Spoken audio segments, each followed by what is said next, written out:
Good afternoon, my conscious co-creators. Welcome to another edition of the Conscious Consultant Hour, Awakening Humanity. And as my loyal listeners can tell, my voice is not at 100% today. I do have a bit of a chest cold. However, the show must go on. So I will continue to uh, bring you the best show that I can. We've got a wonderful guest today, and we will carry on forward, but please just I beg your indulgence as my voice is not as strong as it usually is. So let me start off with my blog so I can get to introducing my guest. My blog today is entitled Connection and Community Are the Antidote to Violence. What is the cause of violence? Why do people hurt each other?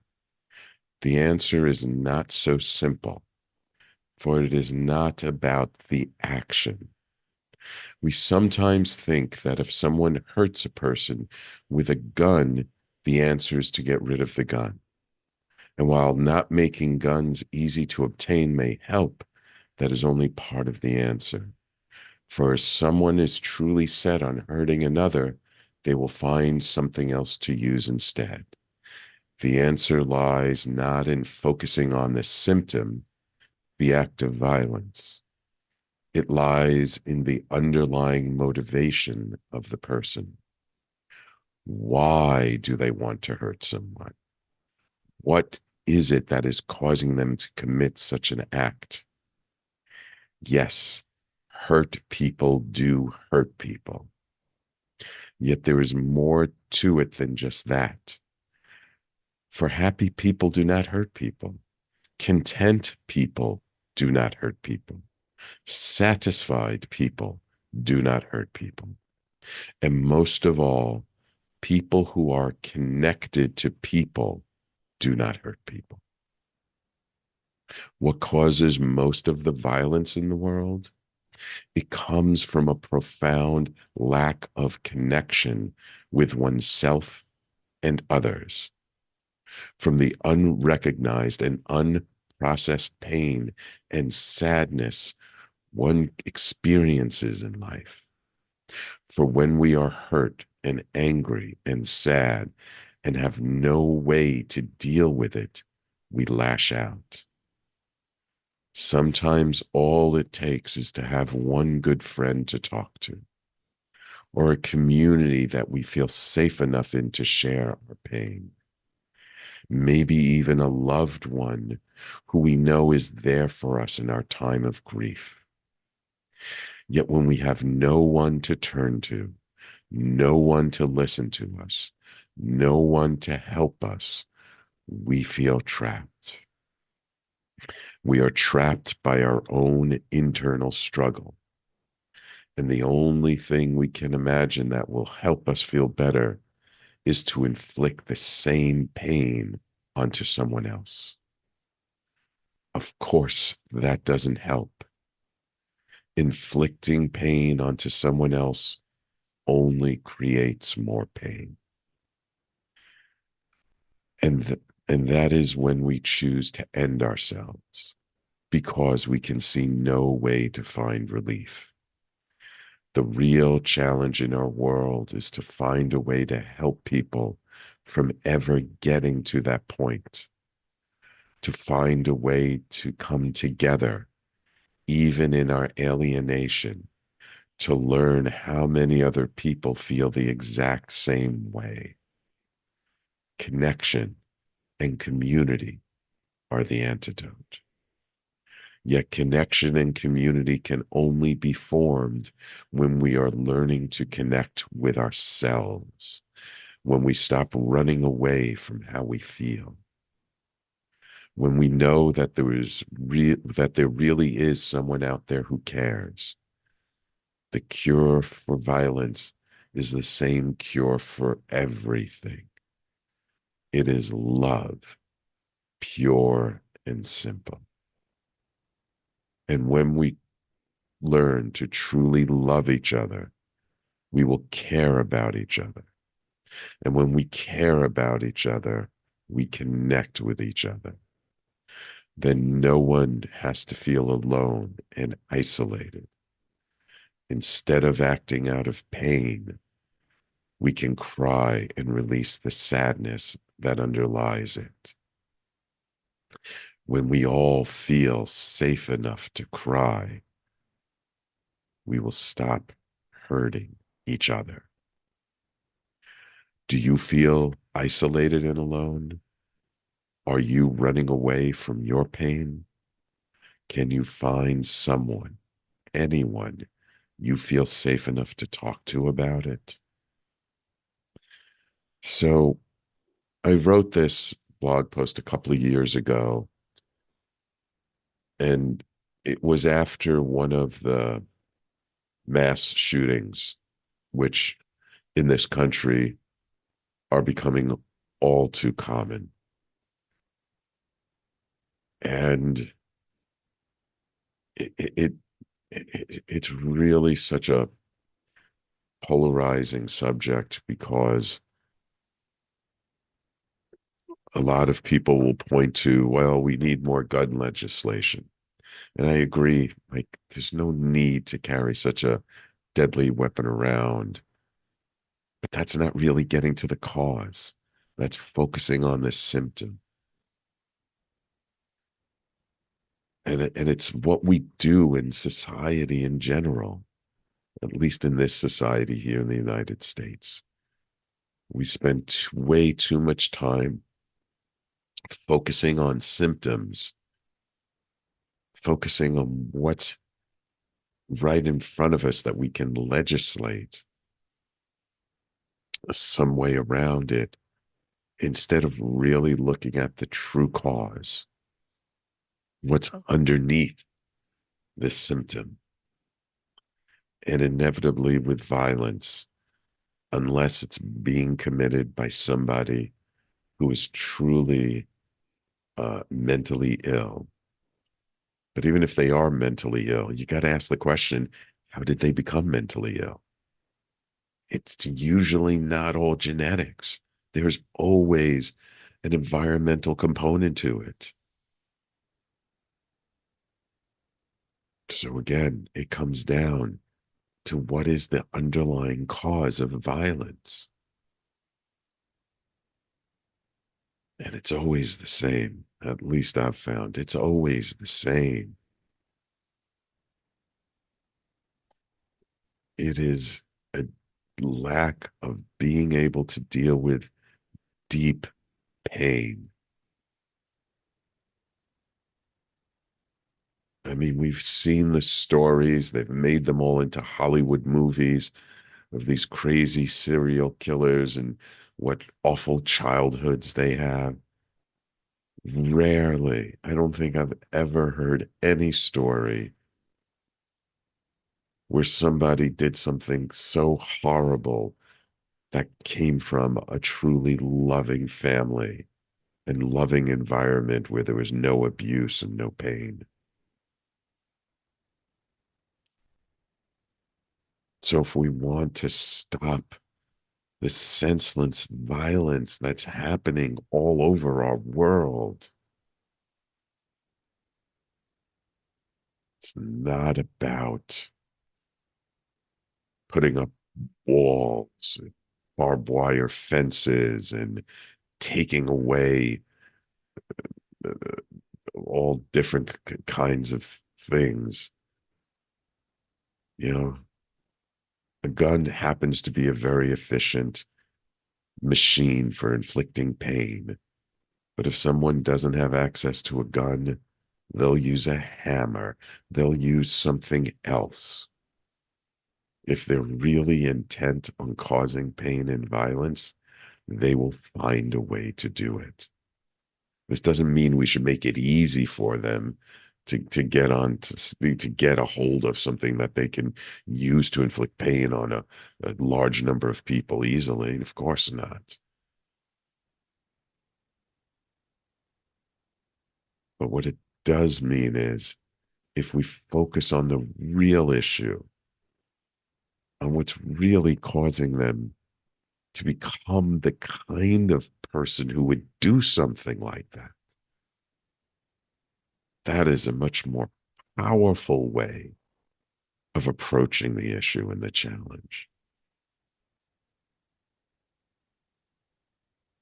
And I just wonder, I really wonder what kind of world would we be living in if we really looked at issues like violence from that perspective? How would we show up differently? And it doesn't matter whether we're a politician or a housewife or a middle manager in some corporation or an entrepreneur or a busboy or an Uber driver. It doesn't matter what we do for a living. What matters is, how do we show up as a human being in whatever role we have? And if we all just show up a little bit more compassionately, a little bit more consciously in everything we do, from how we raise our children to how we treat strangers on the street, to how we treat the homeless. We just showed up with more concern. I wonder how different the world could be. So, yeah, in my opinion, it's connection and community that are the antidote to violence. I'll be curious to know what you think. So please feel free to comment on the live stream. Of course, you can always send me an email at sam@theconsciousconsultant.com. And that's my blog post for this week, which you can always find my blog both at talkradio.nyc/blog, as well as on my personal branded website, theconsciousconsultant.com. So, all righty. Hope that means something to you. So now it is my pleasure to welcome to the show certified EFT practitioner, positive psychology coach, NLP master, and hypnotherapist, Karen Stultz. Karen grew up being a people pleaser, a self-doubter, filled with regret, anxiety, resentment, who was very unhappy. For years, Karen studied and became certified in most areas of coaching. She learned that coaching, although awesome, didn't work well when someone was in pain, emotional or physical, and felt that there had to be faster ways to feel better. Being an out-of-the-box kind of person, Karen took parts of everything she learned and put them into an awesome life success system and heart energy techniques to feel better both emotionally and physically and move forward with joy. She calls her system the Heart Energy Techniques, or HET for short. With her awesome life success system, service-based, heart-centered solopreneurs eliminate anxiety, guilt, and regret around money and create a path to achieve and live the lifestyle they want. Welcome to the Conscious Consultant Hour, Karen.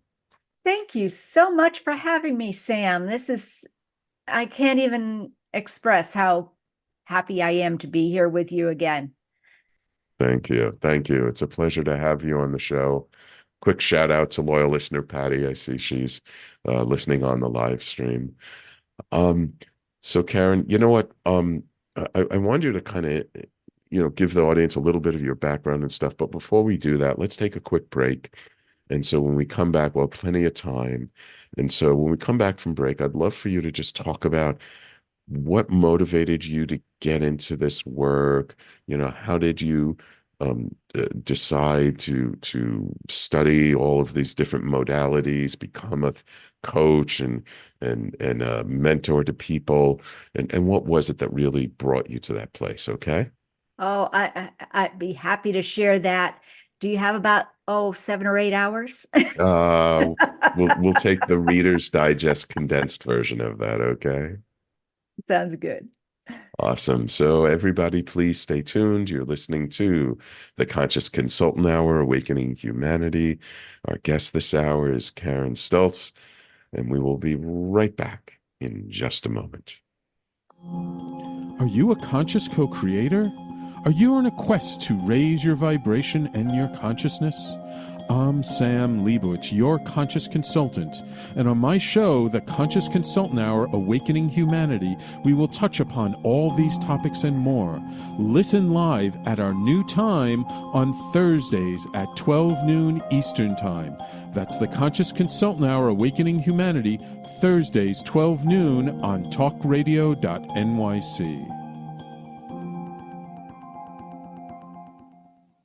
Are you a high-achieving, growth-oriented leader?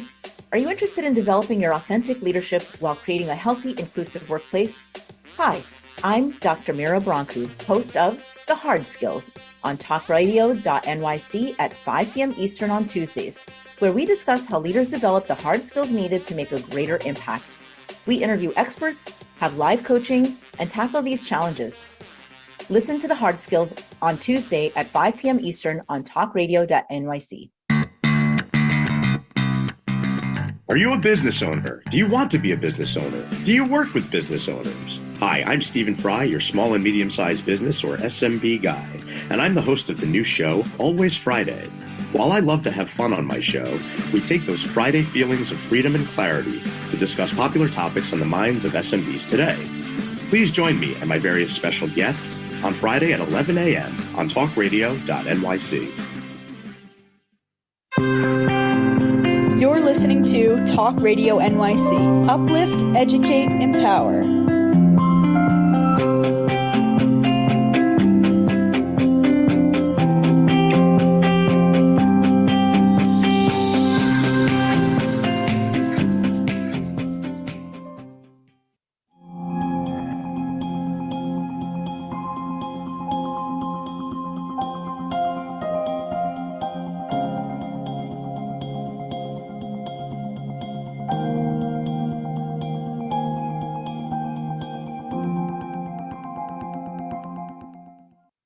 And welcome back to the Conscious Consultant Hour, Awakening Humanity.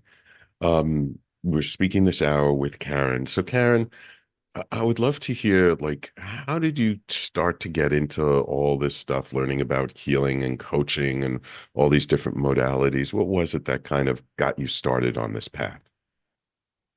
Thanks so much, Sam. Actually, it is, I didn't grow up this way. I did not I felt like everything was inside of us and it was up to us. We were responsible people and we needed to learn, and, all this other stuff is just woo-woo. That's all there is to it. And I didn't, discount it. I just didn't care. And when I was around 50, I left my home, my husband, my job, and moved in with my parents to take care of them. That was not leaving for good. There was no anger or anything involved. As a matter of fact, I went to my husband and I said, look, I've done some soul searching. My parents, would have to go into a nursing home, which is something I could not live with. It was simply me. I could not live that with the idea that my parents, who had been married for 68 years, might be in a nursing home, separated.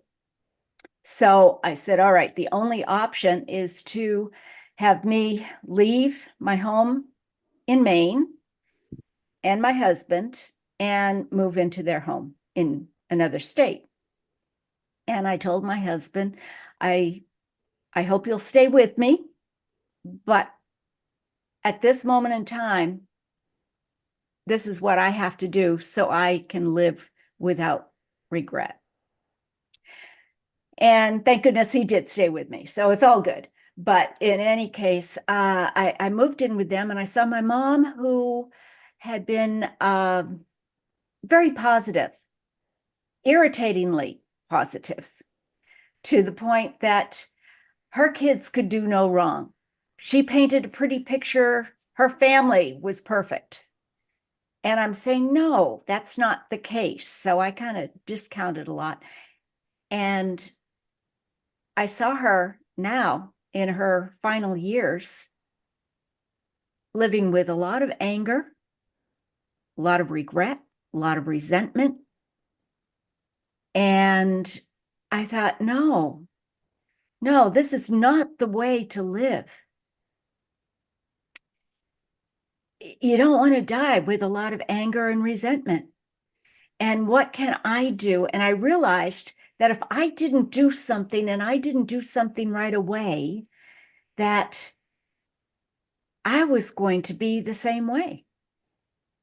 Because my husband had retired.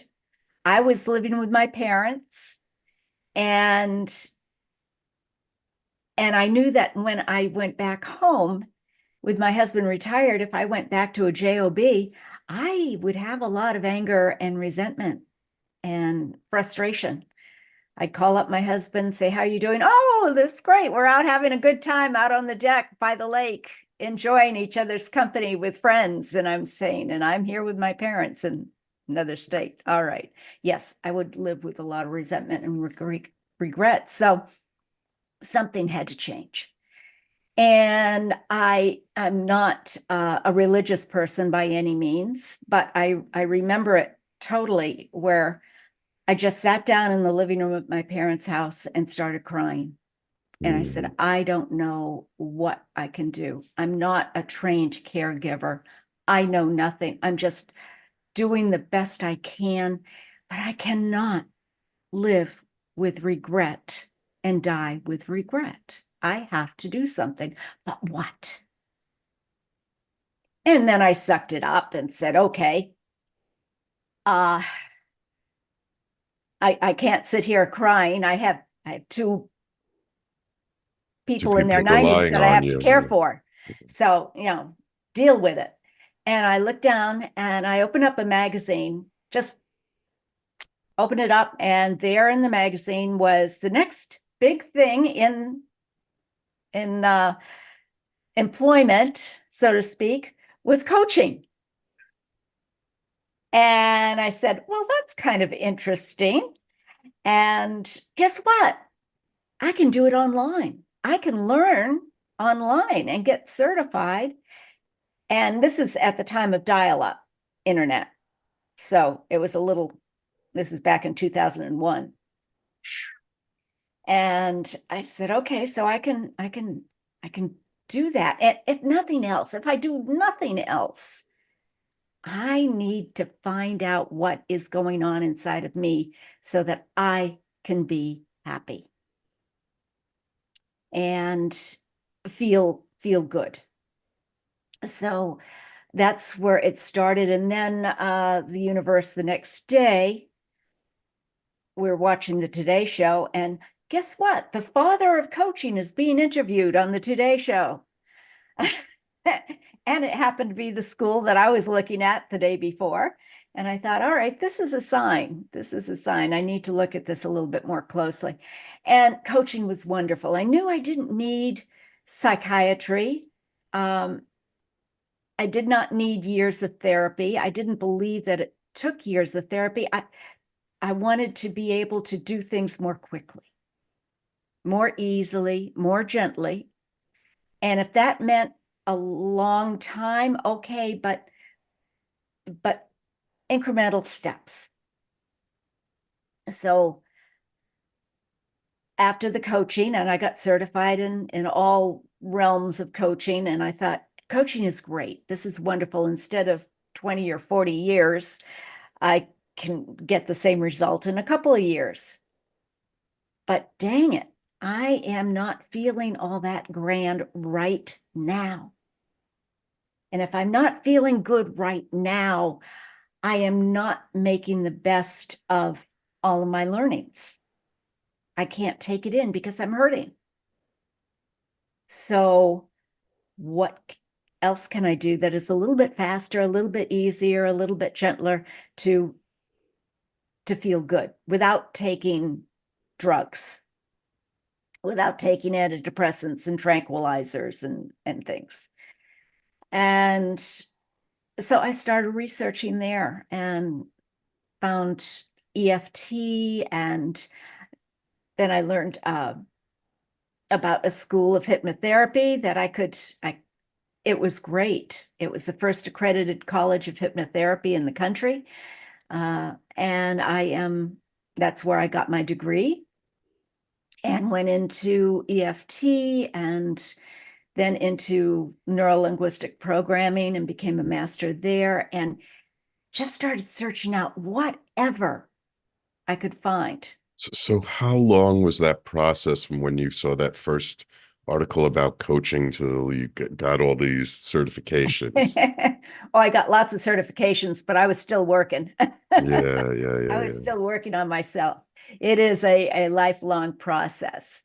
So my philosophy is when you stop learning, you start to die. Yeah, I agree. You stop growing, and then it's all over. So I'm still learning, improving along the way. So yeah, it wasn't until 2018 though that it all clicked. Ah, okay. Yeah. No, because I'm just curious in terms of the timeline. Like you're getting all these certifications, you're learning about pro coaching, EFT, NLP, and what was happening with your parents at that same time? Like, were they continuing to decline? Was it getting more difficult? Like, I'm just wanted to see the juxtaposition of you're learning all this stuff, but you're still having to deal with your aging parents. Well, actually, it was only 4 years with my parents. Well, it was a total of 5 years, but 2000, I moved over with them in 2000, and then 2001, I started this process. Right. And it allowed me to be more calm with them and find ways of toning down. One of the life-saving mantras that I was taught by Thomas Leonard, who was the father of coaching, supposedly.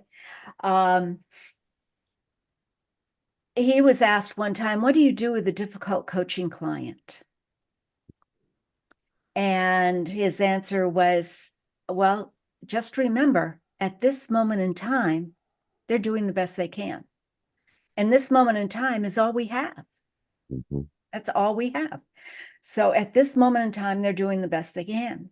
So I turned it around for me so that I could forgive myself, I could find more peace and recognize that when I started losing it with my folks, I'd say, Karen, don't beat yourself up. You're doing the best you can at this moment in time, even if it's clear that you're not. And that was the second part of what Thomas Leonard said. Even if at this moment in time, they're doing the best they can, even if it's clear that they're not. So I turned that to me and said, okay, now I have a choice. Now I have a choice. I can continue being upset with myself, being upset with others, or I can say at this moment in time, they're doing the best they can. And now we have a choice. How are we going to change? And we always have choice. So it really helped me take care of my folks a little bit better. Did I lose it? Oh, yeah. Did the frustration level get really high? Oh, yes. And so that's when I started looking into positive psychology and other things that I can say, all right, Karen, they are doing the best they can. Be gentle, be kind. And all you can do is do the best that you can to help them on their journey. So. Wow. Okay. So, of course, I have a bunch of follow-up questions to that, but we do have to take another break. So when we come back, I'd love to hear when you decided to sort of make that switch from using all this stuff just to help yourself to using it to help other people? Sounds like a plan. Awesome. So everyone, please stay tuned. You're listening to the Conscious Consultant Hour, Awakening Humanity. We do this every Thursday, 12 noon to 1 p.m. Eastern Time, right here on talkradio.nyc and all over social media. And we'll be right back with our guest, Karen Stultz, in just a moment. Hey everybody, it's Tommy D, the nonprofit sector connector, coming at you from my attic. Each week here on talkradio.nyc, I host a program, Philanthropy in Focus. Nonprofits impact us each and every day, and it's my focus to help them amplify their message and tell their story. Listen each week at 10 a.m. Eastern Standard Time until 11 a.m. Eastern Standard Time, right here on talkradio.nyc. Were you an essential worker during the pandemic? If you needed to learn stages of epilepsy, did you depend on advocates? Did you use new innovations to cope with mental and neurological issues? Maintaining high quality of life and keeping good mental health are what we all strive for. I'm Frank R. Harrison, host of Frank About Health, and each week top healthcare influencers, professionals, and innovators answer these questions and more. Stay tuned on Thursdays at 5 p.m. on talkradio.nyc, and I will continue to be frank about health with all of you. Are you a business owner? Do you want to be a business owner? Do you work with business owners? Hi, I'm Stephen Fry, your small and medium-sized business or SMB guy, and I'm the host of the new show, Always Friday. While I love to have fun on my show, we take those Friday feelings of freedom and clarity to discuss popular topics on the minds of SMBs today. Please join me and my various special guests on Friday at 11 a.m. on talkradio.nyc. You're listening to Talk Radio NYC at www.talkradio.nyc. Now broadcasting 24 hours a day.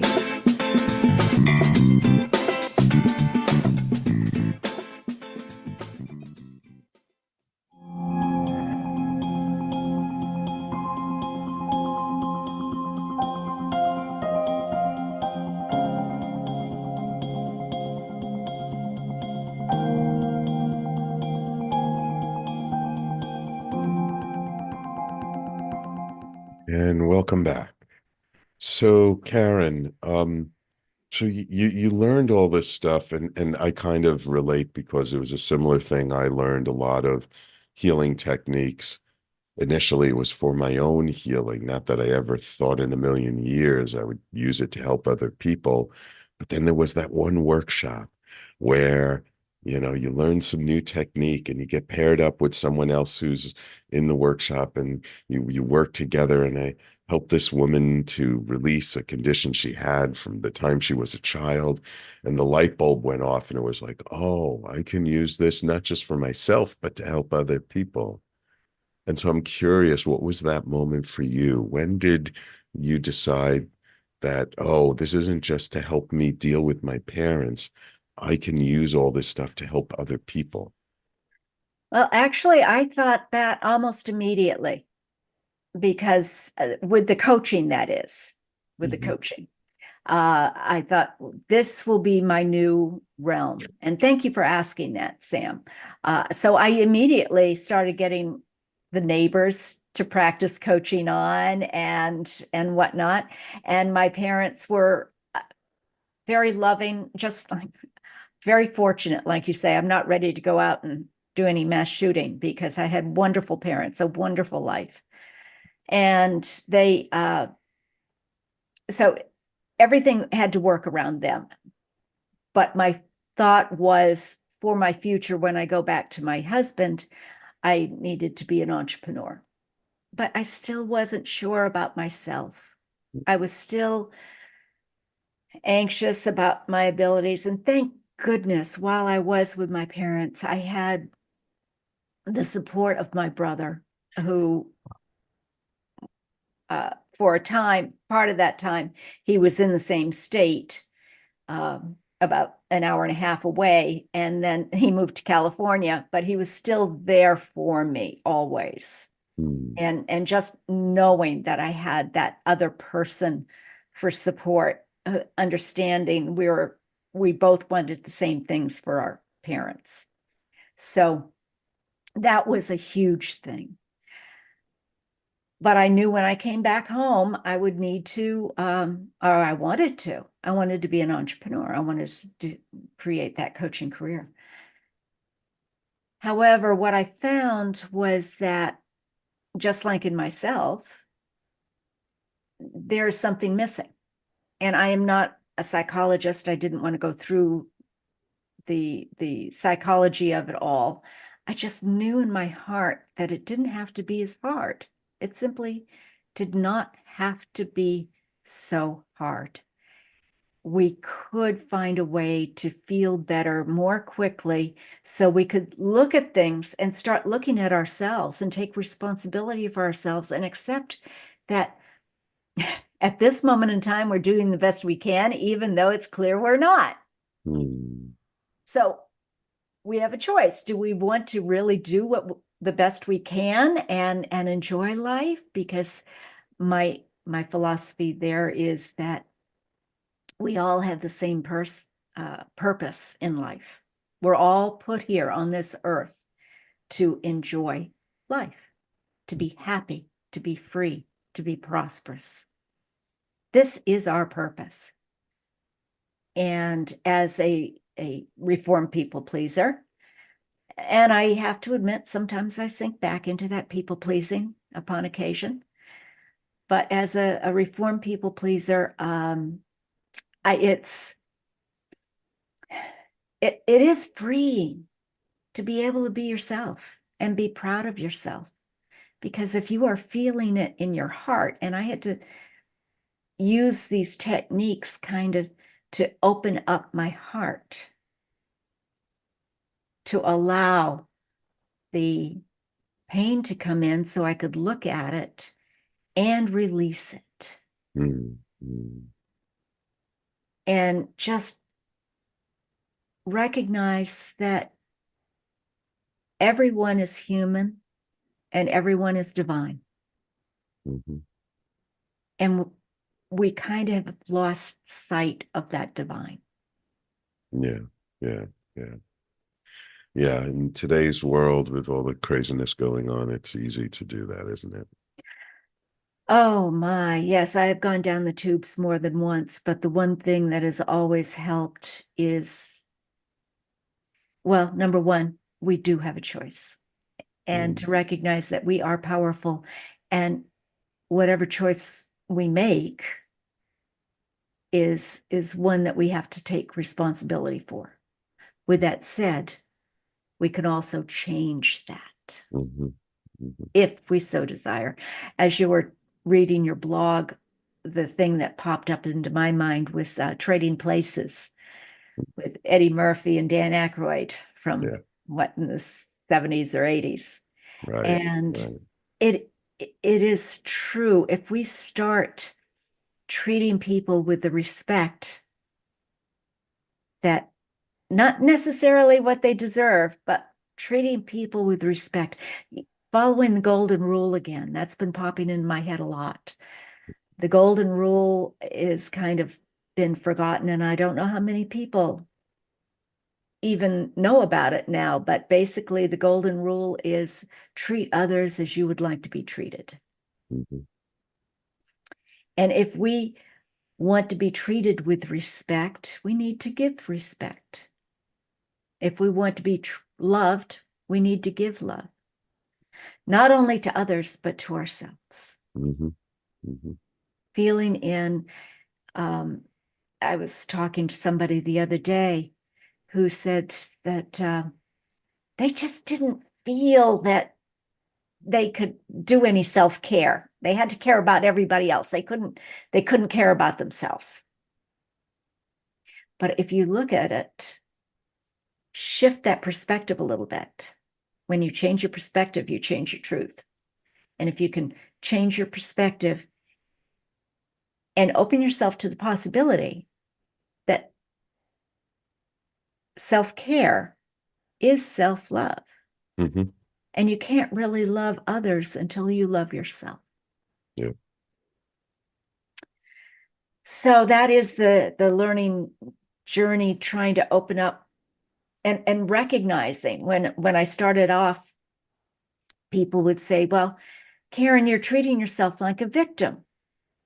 And I thought, oh, I'm not. I'm no victim. I stand up for myself when I need to. The rest of the time, yeah, I don't necessarily stand up for myself, but it's okay. You do it in the right time. And when the time is right, I'll stand up for myself. And yeah. And Sam, it took probably 4 years before all of a sudden I said, oh my gosh, I've been playing the victim. Oh, wow. What have I been doing? I'm not a victim. I don't feel like a victim, but I sure have been playing the victim.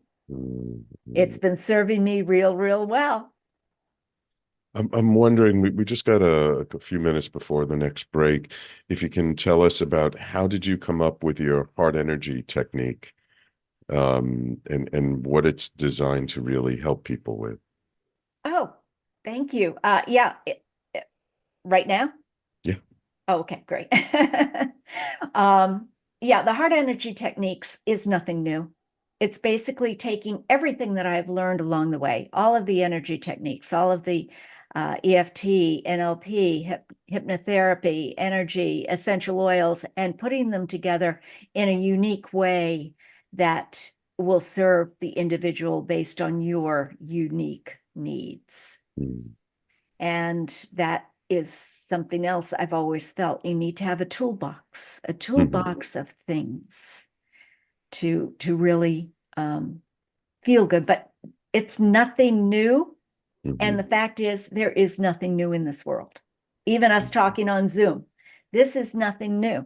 It's just somebody took iron ore out of the ground, created a computer through the years and the technology. Somebody was inspired. They came up with an idea. They followed through with it. And that's basically, I like to make my own things, my own unique ways. And there we go. And what kind of results have you seen working with people with your heart energy technique? Oh, well, I had a fellow who came in with anger issues due to a traumatic brain injury. And I said, I've never I don't even know what a traumatic brain injury is. I need your doctor's approval. And fine. And he came in and I said, well, we'll set up about 10 sessions. We'll do 10 sessions and of the heart energy techniques, and we'll see where it goes. And I'm not going to guarantee a thing, but we'll see where it goes. He said, Karen, you're my last resort. And by the way, I don't believe in anything that you're talking about. I don't believe in any of this stuff. I said, that's perfect. Don't believe in it. Just be aware and allow the A in Awesome Life Success. Be aware and allow, and we'll see where it goes. He came back to me on the 4th session and he said, Karen, I don't need this today. I am feeling so great. People are seeing such a huge difference in me at work. My anger issues are pretty much gone. I said, really? And he said, yeah, I only came in today because I want to know what you did to me. Well, you did the work. You did the work. We did the heart energy techniques, but you were open and allowing for change to happen. And so he got together with his wife. He kept his job, which he was on the verge of losing because of his anger issues. And he's now living a wonderful life in Florida. So it's very good. I also had somebody with TMJ. She kept biting her teeth at night, and we got that taken care of. She discovered that she hadn't gotten over some of her anger issues with an ex-husband. So very powerful stuff. And just the other day, somebody was doing a project. She's an executive producer and she does a lot of this stuff, but she's opening up her own school and she had to start advertising herself. So we did a quick 5-minute technique and she said, "Oh my gosh, I could do this. This is so cool. No problem." Cool. Cool. Awesome. All right. Well, it's time for us to take our last break, believe it or not. Time flies when you're having such great conversations. So when we come back, I just want to talk a little bit about how to have an awesome life. Your podcast is called the Awesome Life Podcast. So I'm assuming that means you're an expert on having an awesome life. So maybe Well, my you guests certainly are, like Sam Leibowitz. so let's maybe give our audience some little tips, some little things about how they can have an awesome life. Okay. Sounds great. Awesome. So please stay tuned. You're listening to the Conscious Consultant Hour, Awakening Humanity. We'll be right back with our guest, Karen Stultz, to wrap it all up and to let you know how to have an awesome life. Stay with us. Are you a high-achieving, growth-oriented leader? Are you interested in developing your authentic leadership while creating a healthy, inclusive workplace? Hi, I'm Dr. Mira Broncu, host of The Hard Skills on talkradio.nyc at 5 p.m. Eastern on Tuesdays, where we discuss how leaders develop the hard skills needed to make a greater impact. We interview experts, have live coaching, and tackle these challenges. Listen to The Hard Skills on Tuesday at 5 p.m. Eastern on talkradio.nyc. Hey everybody, it's Tommy D, the nonprofit sector connector, coming at you from my attic. Each week here on talkradio.nyc, I host the program Philanthropy in Focus. Nonprofits impact us each and every day, and it's my focus to help them amplify their message and tell their story. Listen each week at 10 a.m. Eastern Standard Time until 11 a.m. Eastern Standard Time, right here on talkradio.nyc. Are you a conscious co-creator? Are you on a quest to raise your vibration and your consciousness? I'm Sam Leibowitz, your conscious consultant, and on my show, the Conscious Consultant Hour, Awakening Humanity, we will touch upon all these topics and more. Listen live at our new time on Thursdays at 12 noon Eastern Time. That's the Conscious Consultant Hour, Awakening Humanity, Thursdays 12 noon on talkradio.nyc. You're listening to Talk Radio NYC at www.talkradio.nyc. Now broadcasting 24 hours a day.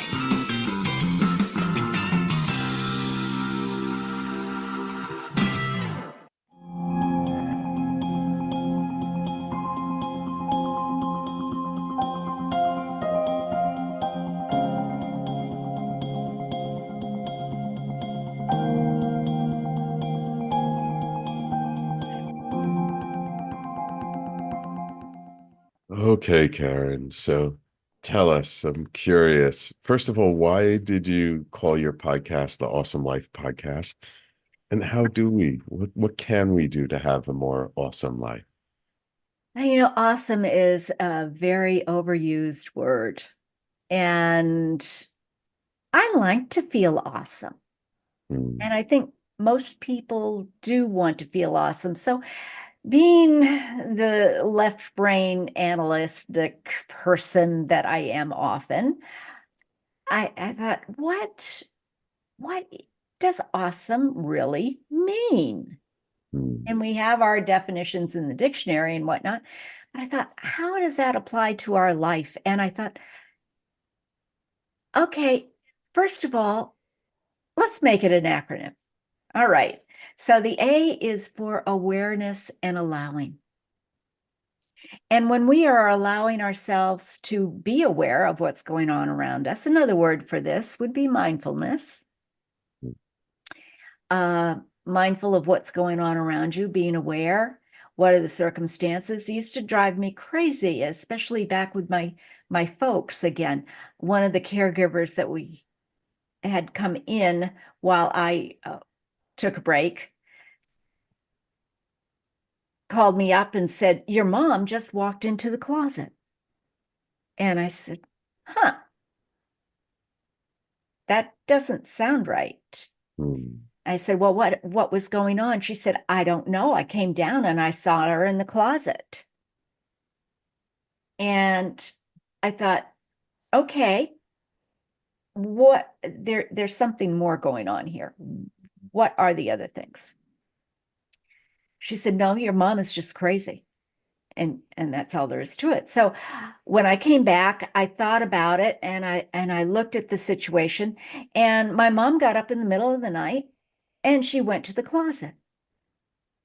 And she went into the closet because there's a light in the closet.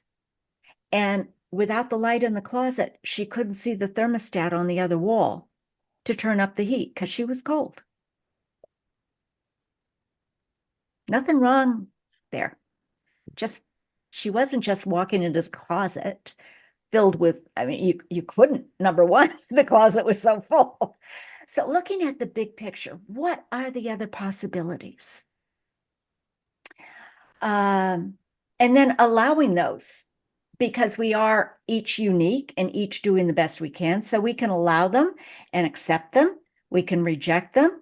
We can just let it go, whatever. Then we also need to feel healthy and alive and feel well, both mentally and physically.